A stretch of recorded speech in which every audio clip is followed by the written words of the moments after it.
What's going on, everybody? Welcome back to part 2 of the history of Q.U.E.E.N'. So for starters, this is a few things I want to kind of get out of the way. So I noticed some people weren't sure, kind of where all that information that I got in the part 1 was coming from.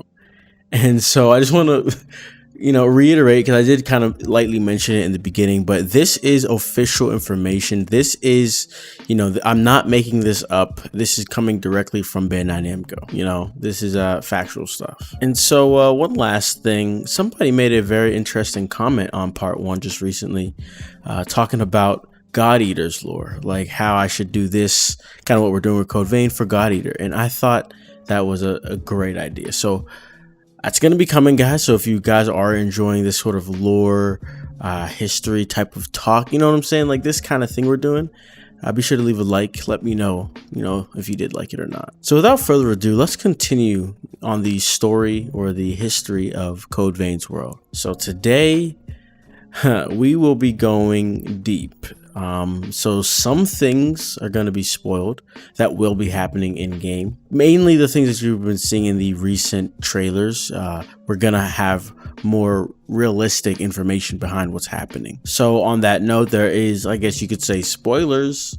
So yeah, you have been warned. So to begin, based off of the various trailers we've been getting, and most recently Jack Rutherford's trailer, we are 100% time traveling or going back to the past and playing through that in Q.U.E.E.N'. So we left off part 1 talking about Operation Queenslayer. But before we can get onto the Queenslayer arc, we need to talk about the Queen Project. The Queen Project is a project with the goal of suppressing the homogeneous bloodthirst effect of revenants and creating the perfect soldier. By putting the blood of all living organisms into a BOR parasite, success was achieved in the dispersion and suppression of the craving for homogeneous blood, as well as the restraining of thirst symptoms.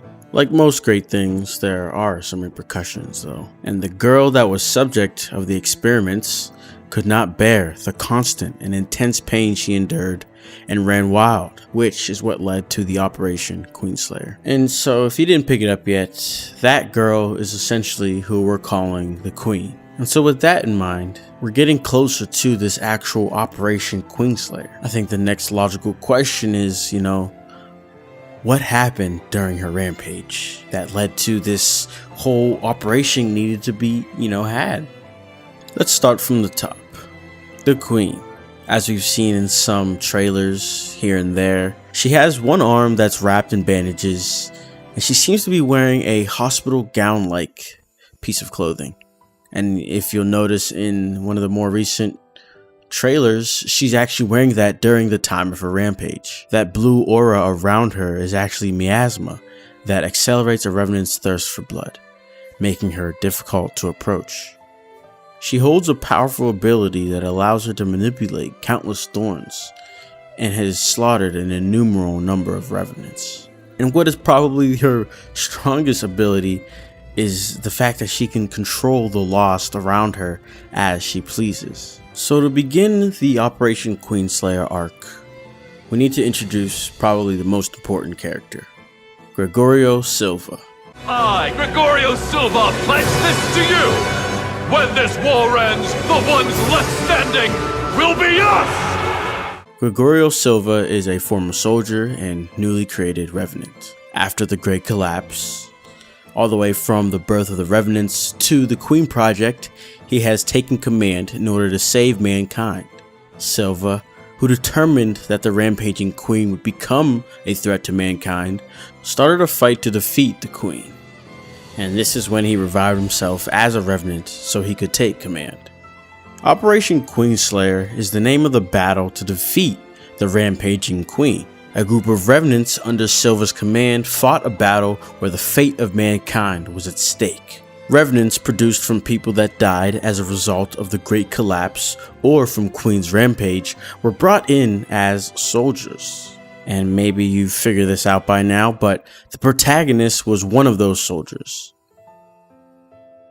This battle is said to be the main reason that there are so many Revenants now, and after that, it was also a reason so many Losts were born.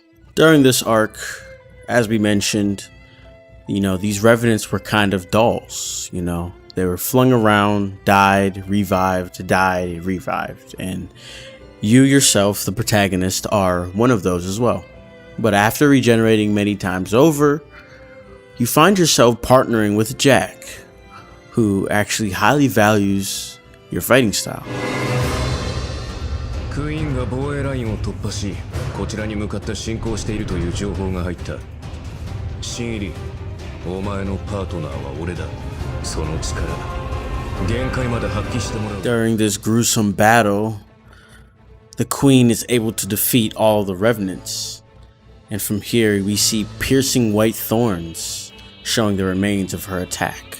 The building's function as a facility fell with the Queen's rampage. Flames and black smoke built up around the facilities, and the fierce battle with the intermittent Lost continued on.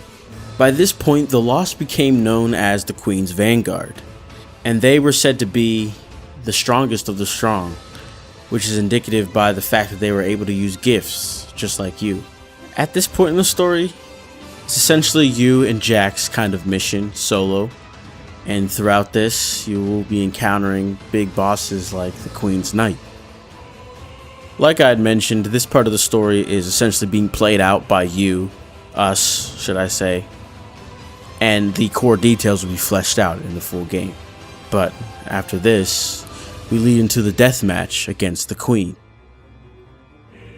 Jack and the protagonist, so that's you, but from this point on, I'll just be referring to him as the protagonist. Both of you guys confront the Queen, but face a hard fight. Thankfully, Gregorio Silva comes in and supports you guys. And thanks to Silva's support, you and Jack are able to manage and, be more on the offensive side. But at one point, your mask gets removed and miasma enters the protagonist's system. Although through the efforts of Jack and the protagonist, you do bring the Queen down, the idea that the miasma entered your system is inevitable. You begin to progress towards becoming a Lost, and at the hands of Jack, who determines that there is no means left to save you from that transformation, he drops you down to the bottom of a ravine.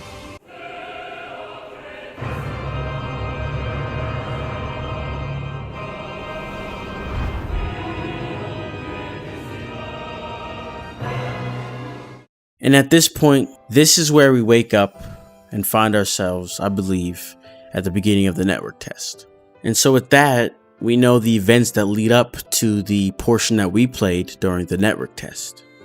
But to end off part 2, there's about 2 more characters that we need to talk about.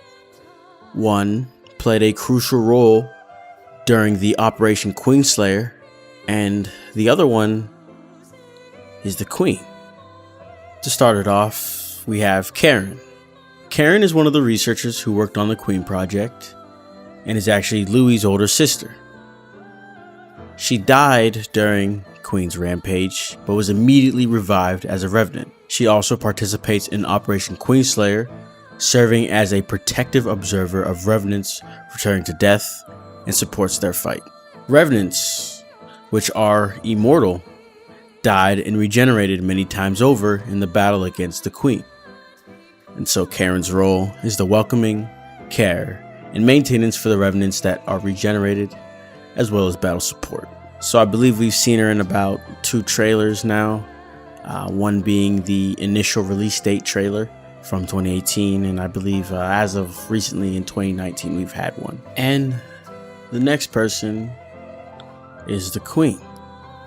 So this might actually be the first big sort of jaw-dropping twist, to the story. So the Queen is actually CRUZ Silva.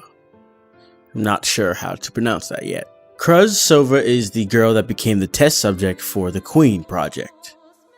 She was a schoolmate of Louis and is Gregorio Silva's daughter. She withstood painful experiments in hopes of saving mankind, but became a destruction incarnate under the pressure of an unsuccessful experiment. So with that being said, that's going to be the end of part 2.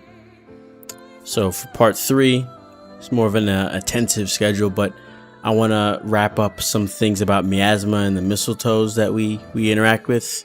Then we're going to talk about the provisional government and what you kind of heard a little bit about them in the network test. So we're going to dive just a little bit deeper into them, and then from there we'll have some open discussion about kind of what we think will happen, how we think some of the things will play out, and you know, maybe surprise for the end. So other than that, that's all I gotta say. Thank you guys for watching. Again, be sure to leave a like, subscribe, hit that bell, and comment your thoughts. So yeah, other than that, I will see you all in the next video. Peace. Lamp with the tape, I'm a legend in the room. JAMSQUAD chillin', now my homies bringing boom. Don't try to play the game without asking about the rules. I keep my cards safe, so nigga, what you do? Pop it off easy, I'm not trying to snap your neck.